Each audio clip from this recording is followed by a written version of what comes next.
Ankita Bhandari murder case.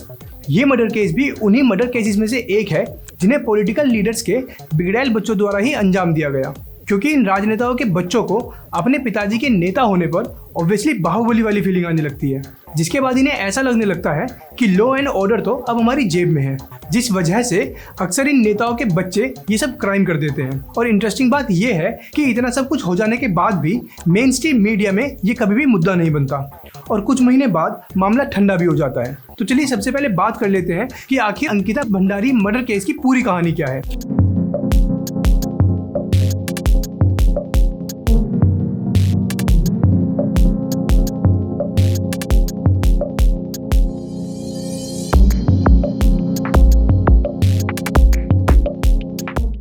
Actually Ankita Bhandari Uttarakhand के एक resort में रिसेप्शनिस्ट की जॉब करती थी। इस रिजॉर्ट का नाम वनांतरा है और ये रिजॉर्ट बीजेपी लीडर विनोद आर्य के बेटे पुलकित आर्य का है। पुलकित आर्य के दो और दोस्त थे, सौरभ भास्कर और अंकित गुप्ता। ये इस रिजॉर्ट के मैनेजर भी थे और इन्हीं के साथ मिलकर पुलकित आर्य ये रिजॉर्ट चलाता था। अंकिता भंडारी जो इस रिजॉर्ट में रिसेप्शनिस्ट की जॉब करती थी, उसे अक्सर इन तीनों आरोपियों द्वारा रिजॉर्ट में आने वाले गेस्ट्स को स्पेशल सर्विस देने के लिए फोर्स किया जाता था और ऐसा ना करने पर उसे जॉब से निकालने की धमकी दी जा रही थी।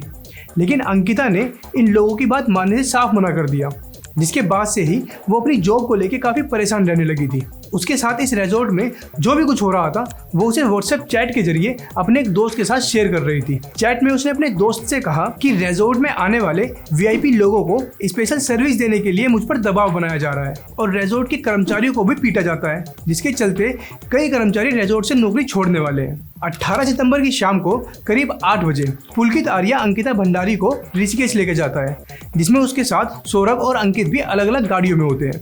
ये तीनों आरोपी 3 अलग अलग गाड़ियों से ऋषिकेश जाते हैं। ये लोग बैराज होते हुए एम्स के पास पहुंचते हैं और लौटते समय तीनों आरोपी चीला रोड के किनारे शराब भी पीते हैं, जिसके बाद पुलकित आर्य और अंकिता भंडारी का किसी बात को लेकर झगड़ा हो जाता है। तब अंकिता पुलकित आर्य और उसके दोस्तों को एक धमकी देने लगती है कि वह सभी को ये बात बता देगी कि तुम सब मुझ पर ग्राहकों के साथ शारीरिक संबंध बनाने का दबाव बनाते हो। अंकिता ने रिजॉर्ट में चल रही इस तरह की एक्टिविटीज का विरोध भी किया, जिसके बाद अंकिता की इन तीनों से बहस हो गई।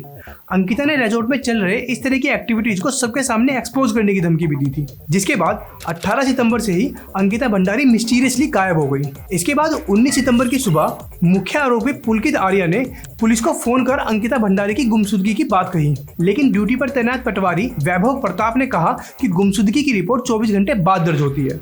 जिसके बाद अगले ही दिन 20 सितंबर को अंकिता भंडारी के पिता वीरेंद्र सिंह भंडारी उसी पटवारी चौकी पहुंचे, जहां पुलकित आर्य भी पहले से ही मौजूद था। अब 20 सितंबर को ही पुलिस ने मामला दर्ज किया और फिर 22 सितंबर को सिविल पुलिस को यह मामला सौंप दिया गया। जिसके बाद शक के आधार पर जब पुलिस ने पुलकित से पूछताछ की तो उसने पुलिस को बताया कि अंकिता भंडारी रिजॉर्ट के एक कमरे में रहती थी और कुछ दिन से ही वह मानसिक तनाव से गुजर रही थी। इसलिए वो और उसके दोस्त 18 सितंबर को अंकिता को ऋषिकेश घुमाने ले गए थे। देर रात सभी वहां से वापस लौट आए। लौटकर सभी रिजॉर्ट में बने अलग अलग कमरों में सोने चले गए। लेकिन 19 सितंबर की सुबह अंकिता अपने कमरे से गायब थी, जिसके बाद मैंने खुद 19 सितंबर मतलब उसी दिन अंकिता की गुमशुदगी की जानकारी पटवारी चौकी में दे दी थी। पुलिस अब इस केस की जांच में जुट जाती है, जहां वो सबसे पहले रिजॉर्ट के सीसीटीवी फुटेज देखने की कोशिश करती है, लेकिन रिजॉर्ट में कोई भी सीसीटीवी चालू कंडीशन में नहीं था। जिसके बाद पुलिस ऋषिकेश जाने वाले रास्ते पर सभी सीसीटीवी फुटेज चेक करती है, जिसमें पुलिस को एक सुराग मिलता है कि 18 सितंबर की शाम को अंकिता भंडारी इन तीनों आरोपियों के साथ बाहर जाती तो है, लेकिन वापस रिजॉर्ट में 3 लोग आते हैं।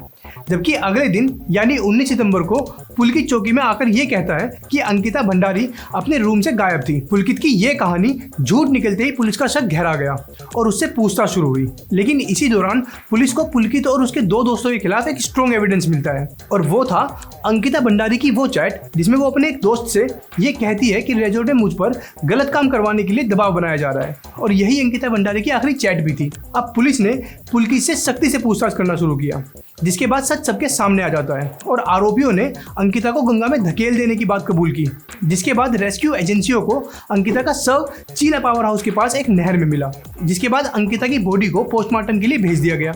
लेकिन पोस्टमार्टम रिपोर्ट में यह खुलासा हुआ कि अंकिता के डूबने से पहले उसे बुरी तरह से पीटा भी गया था, लेकिन उसकी जान पानी में डूब कर ही गई थी।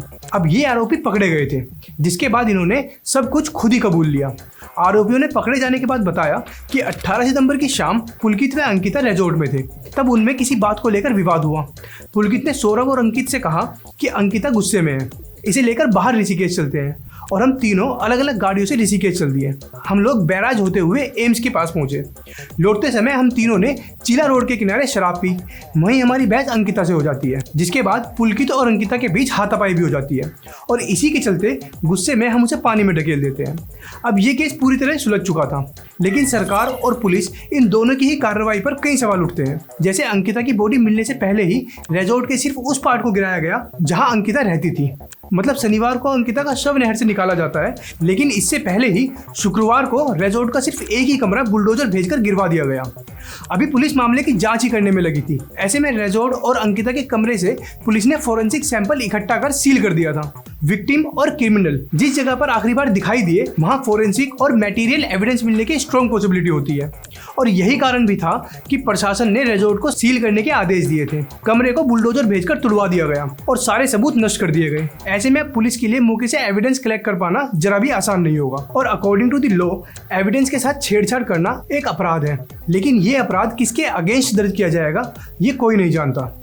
दूसरा कि चीला से जब पुलकित और उसके दोस्त अकेले आए थे तब रिजॉर्ट के आसपास ये बात फैल चुकी थी कि अंकिता को नहर में ढकेल दिया गया है, लेकिन इसके बावजूद भी उस जगह के पटवारी को छुट्टी पर भेज दिया गया। तीसरा, पुलकित आर्या पर पहले भी कई बार केसेस लग चुके हैं, लेकिन इसके बावजूद भी पुलिस ने उसके अगेंस्ट एक्शन लेने में देरी क्यों की। इन सभी पॉइंट्स के बेसिस पर यह कहा जा सकता है कि कहीं ना कहीं पुलकित के रसूख को वहां की पुलिस समझती थी, और शायद इसीलिए नेताजी के बेटे पर कार्रवाई तब की गई जब लोगों द्वारा आक्रोश प्रदर्शन किया जाने लगा और इंटरनेट पर भी ये खबर आग की तरह फैल गई। हालांकि ये कोई पहला ऐसा केस नहीं है जिसमें राजनेताओं के बच्चे क्राइम में शामिल है। इससे पहले भी ऐसे कई मर्डर केस हो चुके हैं। अगर हम हाल ही में हुए केसेस के बारे में बात करें जो इन राजनेताओं के बच्चों द्वारा किया गया हो, तो सबसे पहला आता है किसान आंदोलन के दौरान हुआ किसानों पर हमला, जिसमें बीजेपी के केंद्रीय गृह राज्य मंत्री अजय मिश्रा के बेटे आशीष मिश्रा ने अपनी जीप से किसानों को कुचल दिया था, जिसमें 4 किसानों ने अपनी जान गंवा दी थी। लेकिन उसके बावजूद भी राज्य मंत्री अजय मिश्रा का कहना था कि मेरा बेटा बेकसूर है। यहाँ तक कि कई बार तो राज्य मंत्री अजय मिश्रा से जब रिपोर्टर्स द्वारा उनके बेटे के बारे में सवाल पूछा गया तो नेताजी उल्टा रिपोर्टर से ही लड़ पड़े। इसके बाद कैलाश विजयवर्गीय के बेटे पर एक गवर्नमेंट ऑफिसर को बैट से पीटने का वीडियो सामने आया, लेकिन फिर भी बीजेपी लीडर कैलाश विजयवर्गीय अपने बेटे को बचाते हुए नजर आते हैं और कहते हैं कि वो एक नौसिखिया है और बच्चों से अक्सर ऐसी गलती हो जाती है। चौथा सबसे बड़ा और चर्चित केस रहा था जेसिका लाल मर्डर केस, जिसमें कांग्रेस नेता के बेटे मनु शर्मा ने जेसिका को सिर्फ इसलिए गोली मार दी थी क्योंकि बार बंद हो चुका था और जेसिका ने नेताजी के बेटे को शराब देने से मना कर दिया था। एक्चुअली मनु शर्मा भी अपने पिताजी के नेता होने पर गर्व करता था और इसी वजह से उसने जेसिका लाल को एक छोटी सी बात पर गोली मार दी, क्योंकि अपने पिताजी के नेता होने पर वो खुद को एक बाहुबली समझने लगा था, जो कि सही भी था क्योंकि खुद लेफ्टिनेंट गवर्नर अनिल बैजल ने उसे कुछ सालों की सजा के बाद माफ कर दिया। अब देखते हैं कि अंकिता भंडारी मर्डर केस में कोर्ट क्या फैसला सुनाता है। ऐसे ही और डिटेल वीडियोस के लिए please subscribe to this channel. मिलते हैं नेक्स्ट वीडियो में।